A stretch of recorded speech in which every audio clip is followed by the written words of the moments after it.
see it. I can see it on the input thing. And now it is back. And now it's gone. I can see it here. Now it's gone? Now it's back. Now that you moved, it's back. Maybe there's some contact problem with the mic. Maybe I shouldn't sit on the cable.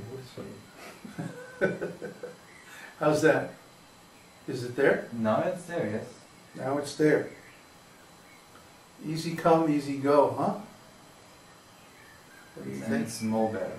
More better? Mm-hmm. Okay. So where was I again? Oh, so we weren't there at the Big Bang. We don't know if that's really the cause of the universe or not. Huh? But if we take our assumptions from the scriptures, the Vedas, not just any scripture, but the Vedic scriptures, then any reasoning that we base on those assumptions is going to be true. Unconditionally true, just like the Vedas themselves. So there are two assumptions in the Vedic theory of creation. One is that the Supreme Lord is the ultimate cause, the efficient cause, and the material cause of the creation. And the second assumption is he creates this material world by a combination of his internal and external energies, the spiritual and the material potencies. So let's go over these two one at a time. First of all, the ultimate cause of everything is the Supreme Lord, the absolute truth. He's the beginning and the middle and the end of everything. He's the origin and dissolution of all universes. He is the one behind all manifestations. So as the ultimate cause of everything, certainly he is the cause of the material creation. But more than that, he's also the efficient cause, because he's the controller. It's not that he simply turns his creation loose and then everything that happens from that point on is a result of some material combination. No. He is directly in control, directly in touch with all the parts of his creation. As it's said, not a blade of grass moves without the will of the Lord. And also, he's the material cause. For example, the material cause of a pot is clay. So the root substance, or the main ingredient of this material creation, is Brahman. And of course, Brahman is simply the effulgence of the Supreme Lord. So his bodily effulgence is the main ingredient in the material creation. Well, then how come this universe is dark? If we didn't have the sun, there would be no light. Everything would simply be dark. We wouldn't be able to see anything. So if this is really the result of the Lord's Brahman energy, why isn't it self-effulgent, like the spiritual sky? Well, of course, the answer is that this is not plain Brahman, it's this transformation of Brahman, called Pradhan. Pradhan means the sum total of all material elements. But in Pradhan, those elements are inactive. They're in a state of like suspended animation. Why? Because when the material creation is not manifested, then there's no time. And without time, there's no material combinations or transformations. So the material energy, without the influence of time, without the influence of the three modes of material nature, is simply inert. So the Pradhan, although it exists eternally as one of the Lord's energies, it doesn't do anything until the Lord himself activates it. When the Lord glances over the pradhan, he impregnates it with the spiritual energy, the tatastha shakti, the spirit souls, who desire to be away from the Lord. All the spirit souls have free will. So they can desire that they don't want to be in direct relationship with the Lord. Therefore, the Lord creates the material world so that these souls can go and be in illusion. Why? Because that's what they want. The Lord is the best friend of every living entity.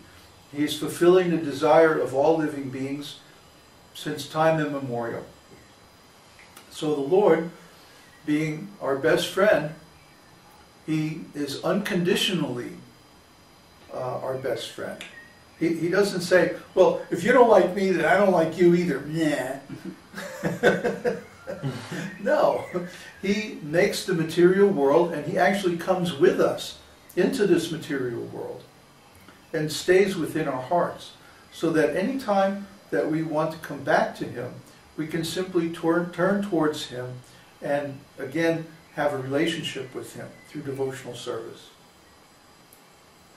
So this is how kind the Lord is.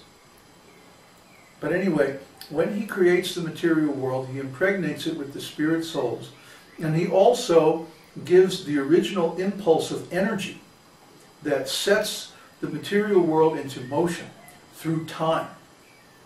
And when the material elements mix with the time factor, there's a very elaborate explanation in Srimad Bhagavatam of how the modes of material nature and the material elements give rise to all the sense objects, the senses, the different states of consciousness, goodness, passion, ignorance, and so forth, and the different karma and karmic reactions of the living entities, and how all of this is actually derived from the mixture of the internal and external potencies of the Lord. So the Lord is the ultimate cause, the efficient cause, and the material cause of the creation. And the creation is due to his potencies, even though it's nothing but he himself. It is a transformation of his original nature.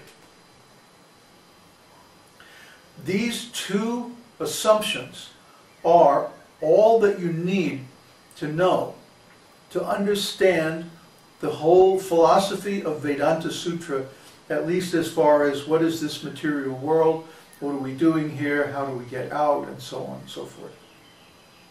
Now, from these two pillars, philosophical pillars, the whole Vaishnava philosophy and much of its practice is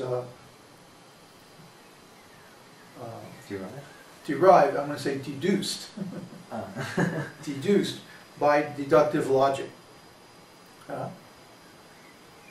So we don't need to speculate, but we do need to think and understand, well, for one thing, how any other philosophy, any other view of the world is actually wrong. Take, for example, the scientific view that everybody learns in school nowadays. This assumes that matter can act by itself, doesn't it? They say the world began in this big bang. All these material elements somehow came together and kablooey.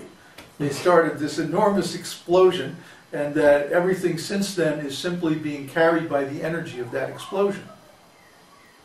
But they don't explain, where did those material elements come from? Who arranged them in such a state that they would explode? And who set it off? We don't see in our everyday experience that matter will put itself together into any kind of a shape. The theory of spontaneous generation, for example, was proven wrong, what, 500 years ago? We don't get flies from garbage. Mm-hmm. The flies come and lay their eggs in the garbage, and the larvae feed off of the garbage, and then they transform themselves into flies. It takes life to make life. Life comes from life. Matter can only beget more matter. But without energy, and especially without time, that matter can't do anything. Already? Oh boy. And there's one more thing that matter needs, and that is intelligence. It needs laws. Matter can't think for itself. It can only follow the laws of the universe. So, where did these laws come from? Who decided how the different elements would be able to combine into different substances?